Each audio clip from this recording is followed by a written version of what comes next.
জয়গুৰু শংকৰ ও হৰি ও ৰাম।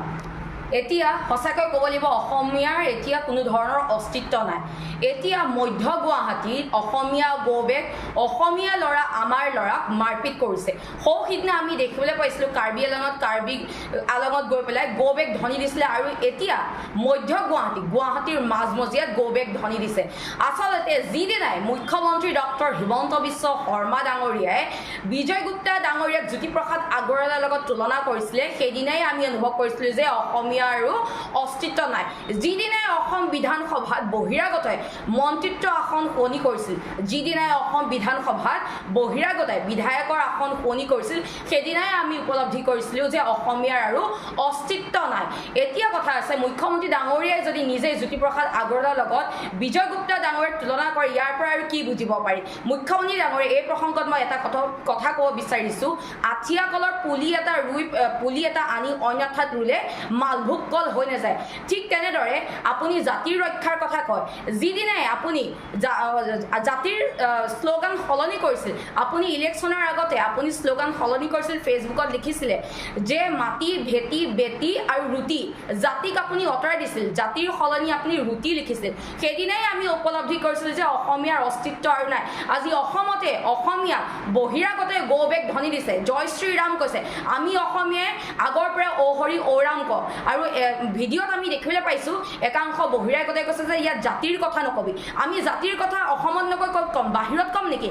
আমি জাতিৰ কথা ক'বলৈ এতিয়া বিজেপি RSSৰ ভক্ত হ'ব লাগিব নেকি? মই আগতেই কৈছিলোঁ বিজেপি মানে হৈছে বিপদজনক পথ। বি মানে বিপদ, জে মানে জনক আৰু পি মানে পথ। এতিয়া মুখ্যমন্ত্ৰী ডাঙৰীয়া আপুনি যিদিনাই জাতিৰ সলনি ৰুটিক স্থান দিলে তাৰ পৰা আমি বুজিব পাৰিছিলোঁ যে আপুনি ভাতৱালাৰ বাবে কাম নকৰে, আপুনি ৰুটিৱালাৰ বাবে কাম কৰিব, ৰুটিহে ৰক্ষা কৰিব। কাৰণ আমি অসমীয়াই ভাত খাওঁ, ৰুটি নাখাওঁ। তাৰ পৰাই প্ৰমাণ হয় যে ৰুটি ৰক্ষাৰ বাবেহে আপুনি প্লেন কৰিছে। বহিৰাগত ৰুটি খায়, অসমীয়াই কেৱল ভাত খায়। এতিয়া কথা হৈছে জাতিৰ দায়িত্ব আপোনালোকে মাটিৰ দায়িত্ব আপোনালোকে আদানী আম্বানীক দিব, ৰুটিৰ দায়িত্ব বহিৰাগত যিসকলে মন্ত্ৰী বিধায়ক হৈছে তেওঁলোকক দিব। বেটিনো কি? বেটি আজি আছে কাইলৈ নাই, বেটি প্ৰায় ধন জোনমণি জোনালী ৰাভা ইন্দ্ৰাণী তহলবিদাৰ নিচিনাকৈ এদিন আমিও নাইকিয়া হৈ যাম। এয়াই হৈছে অসমীয়াৰ অস্তিত্ব। ইলেকশ্যনৰ আগতে আপুনি নিৰ্বাচনী প্ৰচাৰ কৰিছিলে, কি কৰিছিলে যে আশীৰ্বাদ যাত্ৰা কৰিছিলে। আচলতে সেইদিনাই আমি বুজিছিলোঁ সেয়া আশীৰ্বাদ যাত্ৰা নহয়, সেয়া খিলঞ্জীয়াৰ অধিকাৰ কাহিনীয়া যাত্ৰা।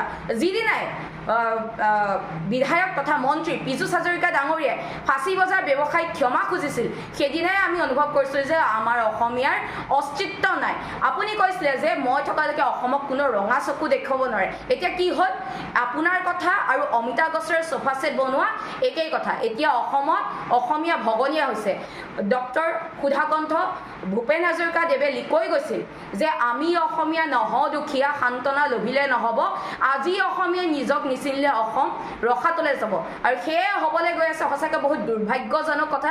যিদিনাই বিজয় গুপ্তা ডাঙৰীয়াক জ্যোতিপ্ৰসাদ আগৰৱালাৰ লগত তুলনা কৰিলে, যিদিনাই গুৰুজনে সৃষ্টি কৰি থৈ যোৱা ভাওনাক বহিৰাগত মন্ত্ৰীয়ে অপমান কৰিছিলে, যিদিনাই বহিৰাগত মন্ত্ৰীয়ে ট্ৰাইবেলৰ মাটি কাঢ়ি নিছিলে সেইদিনাই আমি বুজিছিলোঁ যে অসমত অসমীয়াৰ অস্তিত্ব নাই। এতিয়া আমাৰ অসমীয়া ল'ৰাক মাৰপিট কৰিছে। এয়াই নেকি সোণৰ অসম? এয়াই আপুনি গঢ়িছে নেকি য'ত আমি অসমীয়াই মাৰ খাব, অসমীয়া ল'ৰাই মাৰ খাব আৰু অসমত জাতিৰ কথা ক'ব নোৱাৰিব?